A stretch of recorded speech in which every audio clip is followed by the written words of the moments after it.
दोस्तों 17 जुलाई देवशयनी एकादशी के दिन इस जगह जला देना, हल्दी वाला दीपक बन जाओगे करोड़पति। दोस्तों इस दिन का महत्व बहुत ही ज्यादा बड़ा होता है और इस दिन आप लोगों को हल्दी वाला उपाय जरूर करना चाहिए, जो कि पंडित जी ने अपनी अभी की ही कथा में यहाँ पर बताया हुआ है।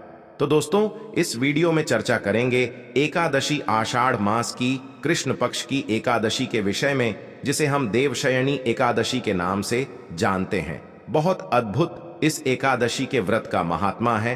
पद्म पुराण के अनुसार देवशयनी एकादशी व्रत के दिन व्रत या उपवास करने से सभी तरह के पाप, जो कि मनुष्य योनि में जाने अनजाने में अनेक तरह के पाप होते हैं, एक दो पाप नहीं होते हैं। हम लोग मनुष्य हैं, अनेक तरह के पाप कर बैठते हैं। कई बार जानकर करते हैं, कई बार अनजान में करते हैं, लेकिन दोबारा न करने की शपथ लेकर अगर देव श्रेणी एकादशी का व्रत किया जाए तो इस व्रत का यह बहुत बड़ा फल है कि मनुष्य के सभी तरह के पाप इस व्रत को करने से समाप्त हो जाते हैं।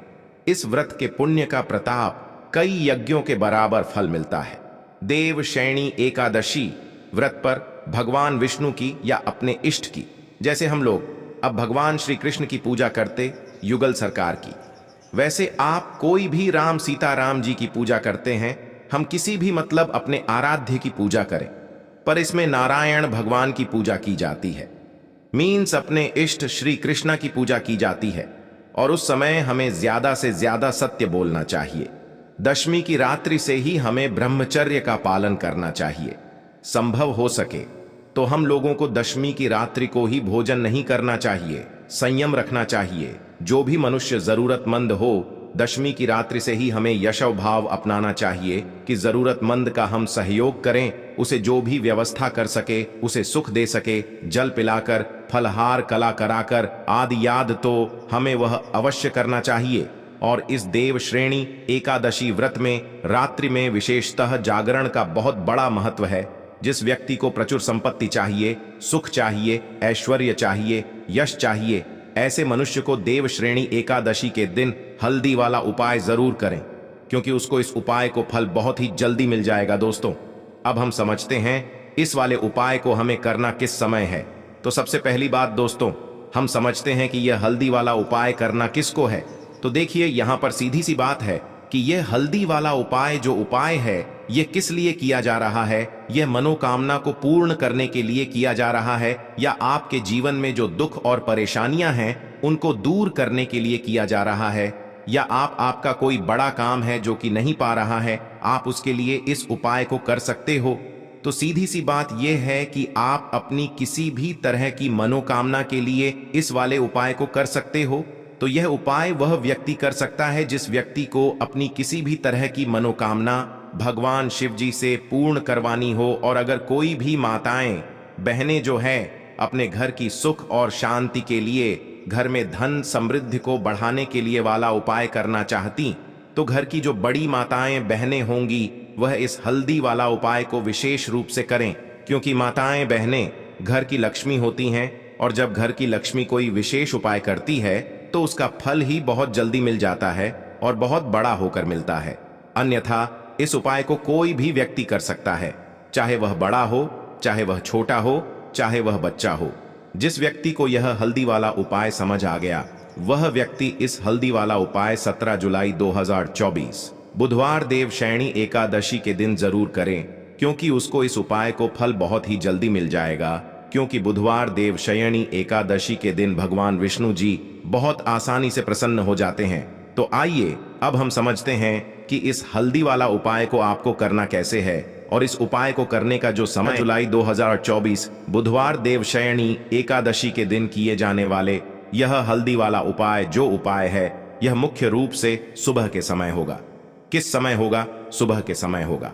आपको कोशिश यही करनी है कि सुबह के समय हम इस हल्दी वाला उपाय को कर लें। पर किसी कारणवश अगर आप सुबह इस उपाय को ना कर पाओ, आपको कहीं काम से जाना हो या किसी और काम की वजह से आप उपाय को ना कर पाओ, तो आपके पास फिर दूसरा मौका रहेगा, जो कि शाम के समय का रहेगा, प्रदोष काल का रहेगा। अब दोस्तों प्रदोष काल का समय भी एक लोगों के मन में प्रश्न बन जाता है कि दोस्तों यह समय होता कब है, कितने बजे से लेकर कितने बजे यह समय होता है। ताकि हमें उपाय के लिए जो है करने का समय पता लग जाए। तो हम आपको बता दें, प्रदोष काल का जो एक समय होता है, शाम का समय, वह होता है शाम के 6 बजे से लेकर शाम के 7 बजे के बीच का। इस समय के बीच में आप उपाय को करेंगे तो आपको उस उपाय का जरूर फल मिलेगा। तो शाम के 6 बजे से लेकर शाम के 7 बजे के बीच में आप लोग इस वाला उपाय को कर सकते हो। तो भैया बहुत सारे लोग यहाँ पर ये प्रश्न भी जरूर करेंगे कि दोस्तों हम तो नौकरी पर जाते हैं, हम अपनी ड्यूटी पर जाते हैं और आने में हमें देर हो जाती है, तो उस जगह पर हमें क्या करना चाहिए? तो देखिए, उन लोगों को भी टेंशन लेने की जरूरत नहीं है। अगर आप लोग इस उपाय को शाम के समय प्रदोष काल में कर रहे हैं और अगर आप आने में देरी भी हो जाती है, आपको आने में 7 बजे तक आप नहीं पहुंच पाते हो, तो दोस्तों आप 7 या रात 8 बजे तक भी अगर उपाय को करो तो भी चल जाएगा। और अगर इससे भी थोड़ा देर हो जाती तो भी आप उपाय को कर सकते हो, क्योंकि 17 जुलाई 2024 बुधवार देवशयनी एकादशी का दिन है। यह दिन बहुत ही कम आता है पूरे साल भर में, इसीलिए जब आपको मौका मिल जाए, जब आप इस उपाय को जरूर कर लेना। कोई भी उपाय हो आप कभी भी कर सकते हो। बुधवार देवशयनी एकादशी के दिन बस कोशिश करना कि समय के थोड़ा मतलब अंतर्गत ही कर लो, पर किसी कारणवश अगर ना कर पाओ तो फिर आप थोड़ा देरी से भी कर सकते हो, आपको उपाय जरूर मिलेगा। तो चलिए जानते हैं इस एकादशी में किए जाने वाले उस खास उपाय के बारे में।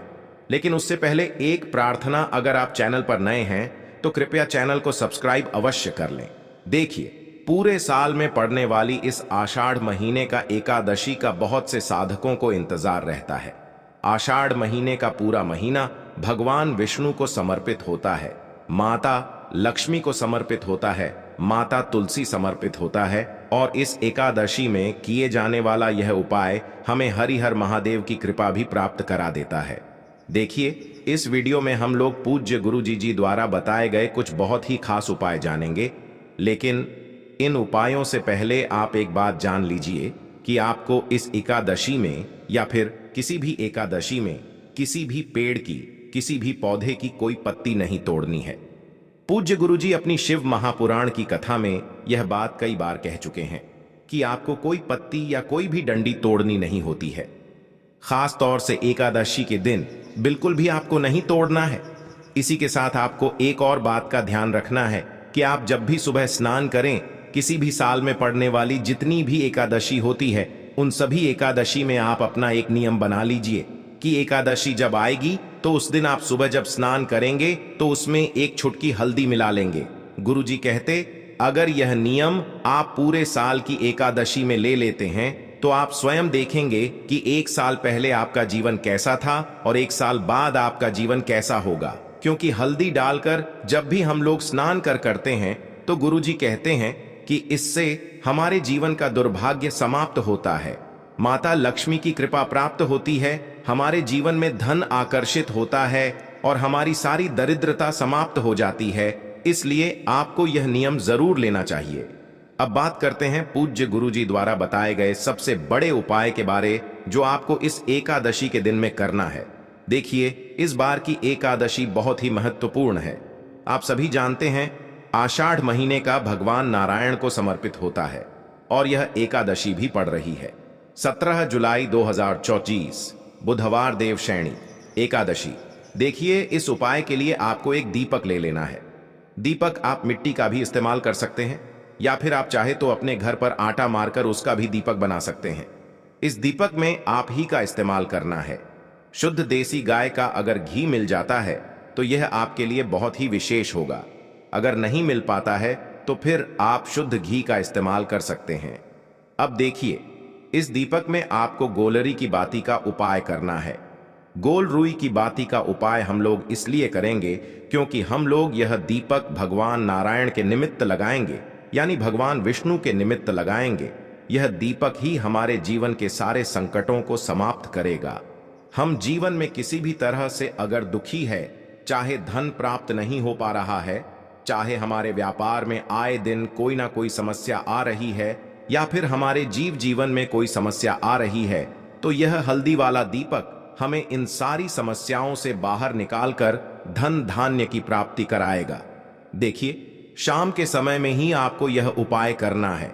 शाम को जब सूर्यास्त हो जाएंगे तब आप यह दीपक और एक छुटकी पिसी हुई शू हल्दी लेकर पहुंच जाएंगे अपने तुलसी जी के पौधे के सामने। जहां पर भी आप अपने घर पर माता तुलसी का पौधा हुए हैं वहां पर आप पहुंच जाएंगे और तुलसी जी के पौधे के नीचे आपको यह दीपक प्रज्वलित करना है। बस आप ध्यान रखें कि इस दीपक को प्रज्वलित करने से तुलसी जी की पत्तियां झुलसे ना, उनको किसी भी तरह से इस आग का ताप ना लगे, इसलिए थोड़ा सा दूर रखिएगा। इस दीपक को आप वहीं पर प्रज्वलित कर दीजिए और प्रज्वलित करने के बाद यह जो एक छुटकी हल्दी आप लेकर आए हैं इसे इस दीपक में डाल दीजिए। फिर वहीं पर आप कम से कम 11 बार या अधिक से अधिक 108 बार ओम नमो भगवते वासुदेवाय इस मंत्र का स्मरण कर लीजिए। भगवान नारायण को प्रसन्न करने के लिए, माता लक्ष्मी की कृपा प्राप्त करने के लिए यह मंत्र अचूक है, इसलिए आपको इस मंत्र का कम से कम 108 बार जाप जरूर करना चाहिए। फिर वहीं पर बैठ आप भगवान नारायण से प्रार्थना कर लीजिए, माता लक्ष्मी से प्रार्थना कर लीजिए कि आपके जीवन में जो संकट चल रहे हैं, जो धन से संबंधित समस्याएं चल रही हैं, उनको दूर करने की कृपा करें। देखिए, अगर आप पूज्य गुरु जी की शिव महापुराण की कथा सुनते हैं तो आपको पता होगा कि इस आषाढ़ महीने का मेन दीपदान का कितना ज्यादा महत्व है और इसीलिए आपको इस देवशयनी एकादशी में यह एक दीपक तुलसी जी के निमित्त जरूर दान करना है, भगवान नारायण के निमित्त जरूर दान करना है। इस एक दीपक से क्या होगा यह आप आने वाले कुछ ही हफ्तों के अंदर जान जाएंगे।